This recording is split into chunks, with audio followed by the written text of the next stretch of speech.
在我国几千年的漫长历史进程中，曾经出现过多次大规模的灭佛行动。在此期间，佛像被砸，寺庙被毁，原本属于僧侣的土地财产尽数充公，数以百万计的僧尼被迫还俗甚至充军。这一系列事件后来被后人统称为351宗的灭佛法难。今日巴陵将为诸位详尽讲述其中缘由。原本学佛、敬佛、修佛皆为良善之事，然而凡事皆有尺度，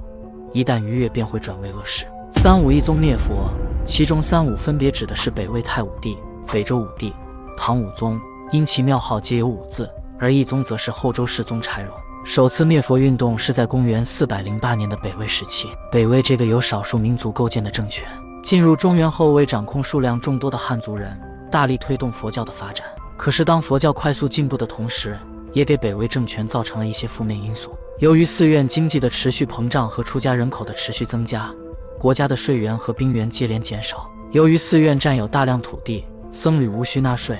且信佛出家之人持续增多，限制了人口的增长。随后太武帝借僧侣私通叛军之势，在盖吴起义后开启了第一次灭佛运动。但实际上最为关键的原因仅有一个，那便是佛门只进不出的规则。数百年来，佛门聚敛了无数钱财，并用这些钱财购置土地，修建庙宇。由于宗教组织无需缴纳税赋，致使朝廷的税收逐年减少，再加上残酷的战争，使得年轻人直接皈依佛门以逃避兵役。要明白，在古代一个朝廷最为重视的便是人口和税赋。就这样，在太武帝在位期间，灭佛运动持续了3次，佛门土地全部被充公，所有钱财一律上缴国库。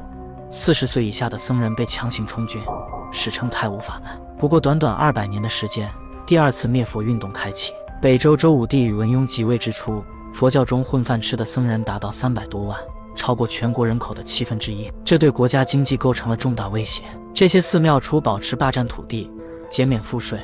躲避徭役的老套路外，又创立了僧期宿制度，意思是部分百姓每年要向特定寺庙交纳谷物作为赋税。一些上层僧侣还借此构建了寺库制，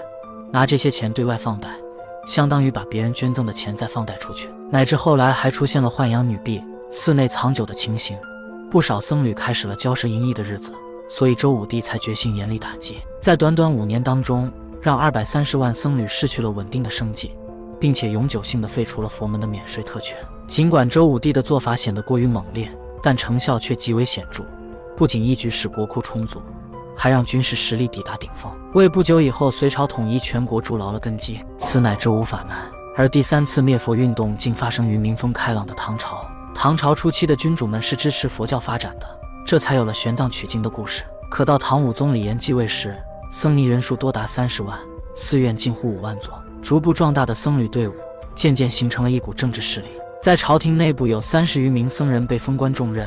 其中不乏地位显赫的高官，有的甚至被封为将军，参与国家军事机密之事。还有僧人与权贵关系密切，气焰极为嚣张，而且寺院经济持续发展，严重削弱了政府的实力，并且最重要的是有大量罪犯为逃避法律，选择出家为僧，这使得寺庙成为了藏污纳垢的场所。到了公元842年即会昌2年，武宗下令天下僧尼如有犯罪前科、违反戒律的，通通勒令还俗并没收其财产，其余僧尼自愿还俗的，可不没收财产，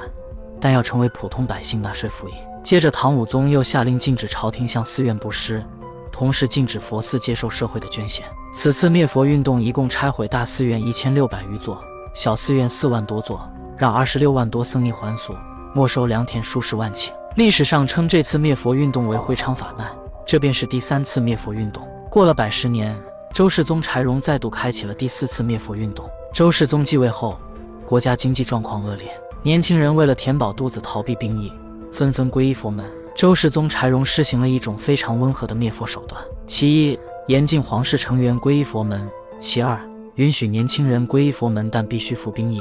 其三，禁止民间向佛门捐献铜器和铁器。柴荣没有对僧人肆意杀戮，只是将寺院土地收归国有，